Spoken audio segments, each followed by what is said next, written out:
Hey everyone, it's Dr. Scott. In this video, I'm going to explain how you integrate quotes into your writing. In order to do that, I am going to use a really dumb metaphor that involves hamburgers.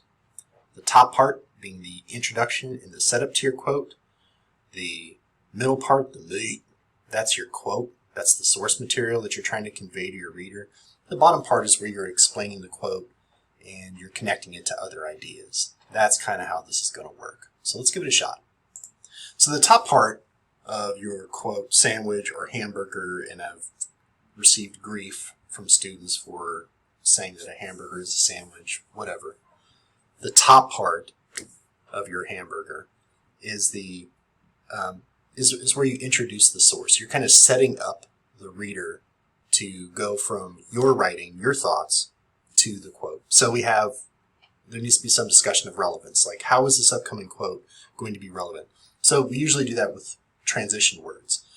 Words like however, but, therefore, in addition, for example, like we use those kind of words as transition signals to say, okay, there's something coming up. Those words alone don't always do it. Sometimes you have to tell us a little bit more, but there should be some kind of effort to connect the writing that has come before the quote to the quote that's coming up. And that is usually the toughest part of the whole quote sandwich or quote hamburger thing, being able to connect the ideas. So you'll want to think on that a bit.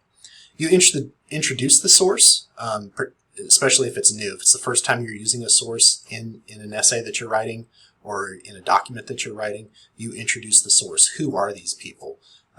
You address the credibility of the source.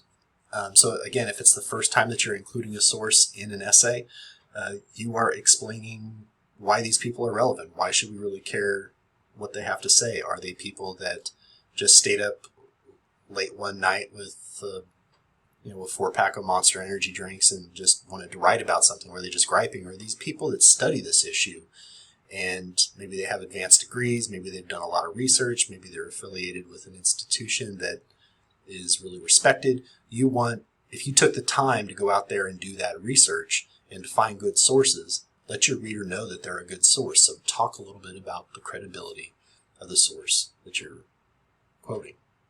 And then you do what's called, you tag the writer. That's where you do like he writes, she writes, they claim, that kind of thing. That kind of sets us up like the very next thing we should read should be the quote. So that's the top part of the quote hamburger. Relevance, the transition, you introduce the source, tell us about their credibility, and then you prepare us kind of grammatically for somebody else speaking.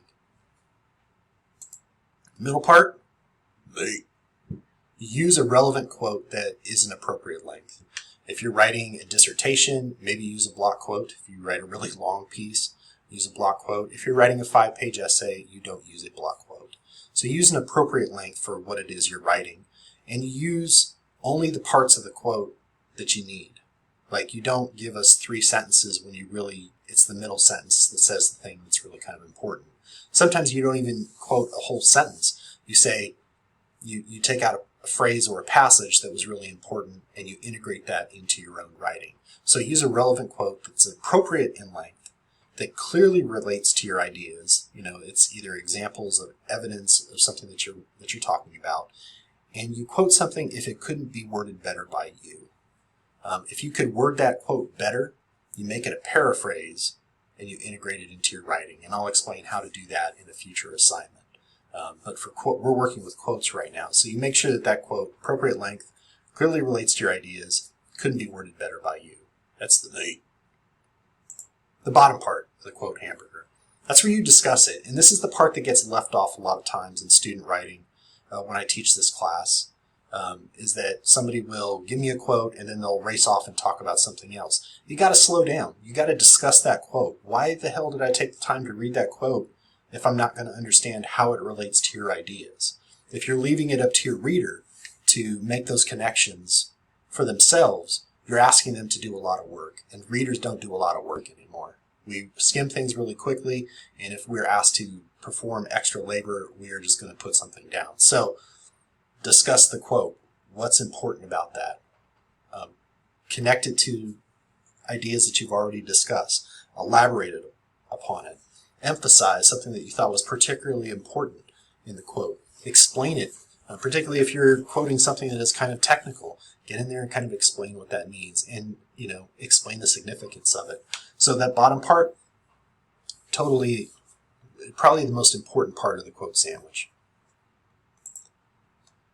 So let me give you an example. So Kritzer, and this is somebody that I've already cited in an essay, and I'm kind of using this as an example here. Kritzer, and I think I'd say he's a journalist. I forget where he's from. I'm going to say he's from the New York Times. So Kritzer, a journalist from the New York Times, also draws our attention to several other astonishing statistics. For example, he explains that children are at an increased risk for obesity. So when I was talking about the top part of the quote, hamburger, we have a little bit of credibility, and I added that there. We have a little bit of transitioning, relevance. How is this upcoming quote that I'm going to introduce, how is it related to what I've already said? Well, it's kind of connected because it's another example of something that I've talked about. So also draws our attention to several other astonishing statistics. I'm giving you another example of something that Kritzer has talked about. We have a little bit more transitioning. For example, he explains that children are at increased risk for obesity. So we're saying he also draws our attention to other astonishing statistics. And for example, that's what this quote, we're prepared now for what this quote is going to do. It's another example of something Kritzer said, and it's going to explain that children are at increased risk for obesity. So we are primed, like we know what is coming when we read this quote. We don't have to do a lot of guessing. And then we go into he writes. So that's the top part.